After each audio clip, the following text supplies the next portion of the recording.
ए होची पुरी किछि दिन पूर्व एठारे 1 कोटी लोकंकर भिड़ लागितिला। एहारो कारण होची रथयात्रा। कुहा जाए प्रभु जगन्नाथ को 15 दिन जाए जर होइथाय। जर भल होइबा परे प्रभु जगन्नाथ भाई बलभद्र माता सुभद्रा गुंडीचा मंदिर बुलिया को जान निज निजर विशाल रथ मध्यरे। ए भिडियो रे जगन्नाथ बा जगन्नाथଙ୍କ विषय रे किछि कथा हेबनी। जगन्नाथ मंदिर रत्न भंडार जगन्नाथଙ୍କ रहस्य सब इंटरनेट रे बहुत सारा वीडियो रहिछि। आजिर वीडियो रे कथा बा पुरातन रथयात्रा विषय रे। जगन्नाथ प्रभुଙ୍କର ଯେଉଁଠାରେ ମନ୍ଦିର ରହିଛି ସେଠାକର ନାଁ ହେଉଛି ପୁରୀ। ଏ ମିଳୁଥିବା ଖାଇବା ପୁରୀ ନୁହଁ, ପୁରୀର मतलब ସମ୍ପୂର୍ଣ୍ଣ। ଆଜିର ସମୟରେ ଯେମିତି ରଥଯାତ୍ରା ହେଉଛି ଆଗରୁ ବହୁତ ଡିଫରେନ୍ସ ଥିଲା।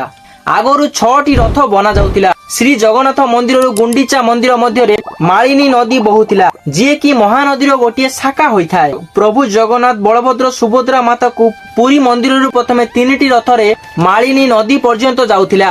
ଆଉ ନଦୀରେ 3ଟି ବୋଟ ସାହାଯ୍ୟରେ ପ୍ରଭୁଙ୍କୁ ପାର କରାଯାଉଥିଲା। ତାପରେ ପୁଣି 3ଟି ରଥରେ ଗୁଣ୍ଡିଚା ମନ୍ଦିର ଯାଉଥିଲା।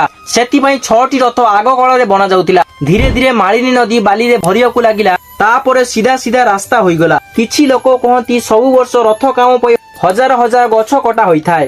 ସେମାନେ ଜାଣି ରଖନ୍ତୁ ଓଡିଶା ସରକାର 30,000 ନିମ ବା ଫାସି ଗଛ ଲଗେଇଛି।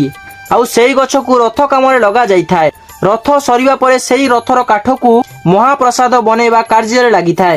ଏହି କିଚେନର ବି ଗୋଟିଏ ରହସ୍ୟ ରହିଛି। କୁହାଯାଏ ଘରର ରୋଷେଇ ସାଉଥ ଇଷ୍ଟରେ ରହିବା ଉଚିତ। ମହାପ୍ରଭୁଙ୍କର ରୋଷେଇ ବି ସାଉଥ ଇଷ୍ଟରେ ରହିଛି।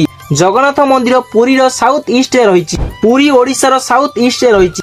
ଆଉ ଓଡିଶା ଇଣ୍ଡିଆର ସାଉଥ ଇଷ୍ଟରେ ରହିଛି। ଆଉ ଇଣ୍ଡିଆ ୱାର୍ଲଡର ସାଉଥ ଇଷ୍ଟରେ ରହିଛି। ଏହି କିଚେନରେ ଯେଉଁ ରୋଷେଇ ହୋଇଥାଏ ତାହାକୁ ମହାପ୍ରସାଦ କୁହାଯାଇଥାଏ। ଆଉ ଏହି ଭୋଗ ଅମୃତ ହୋଇଥାଏ। ଯଦି ଆପଣ କେବେ ପୁରୀ ଆସିବେ ତାହେଲେ ମହାପ୍ରସାଦ ସେବନ କରିଯିବେ।